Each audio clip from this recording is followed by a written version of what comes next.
તો સુરતમાં પીએમ મોદીની સોનાની ખરીદી ટાળવાની અપીલ. સુરત અને દક્ષિણ ગુજરાતમાં જ્વેલર્સ દેશહિત માટે સમર્થન.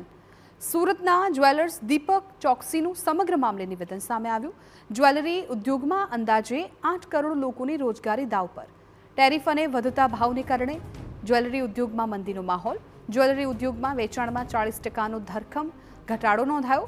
જ્વેલરી ઉદ્યોગમાં રોજગારી પર અસર ન પડે તે માટે સરકારની અપીલ. જ્વેલરી ઉદ્યોગ માટે યોગ્ય પગલાં લેવા વેપારીઓની સરકાર સમક્ષ માંગ છે. સોનાની આયાતથી દેશમાં અર્થતંત્ર પર ભારણ વધતું હોવાનો દાવો. ગોલ્ડ મોનેટાઇઝેશનની કોઈ યોજના લાવવાની અપીલ કરી. ત્યારે જે આમ ઓવરઓલ ઇન્ડિયામાં જોવા જઈએ તો 6 થી 7 કરોડ લોકો આ ઇન્ડસ્ટ્રી સાથે જોડાયેલા છે અને સુરતને અને દક્ષિણ ગુજરાતની બધાની વાત કરીએ તો 5 થી 6 લાખ લોકો આ ઇન્ડસ્ટ્રી સાથે સંકળાયેલા છે.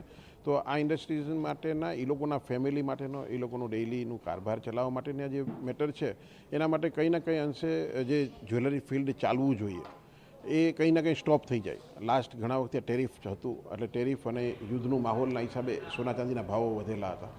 એના હિસાબે ગ્રાહકીનું પ્રમાણ ખૂબ ઘટેલું હતું. હવે જ્યારે આ વાત આવશે ત્યારે ઓર ગ્રાહકીનું પ્રમાણ ઘટે એવું લાગે છે.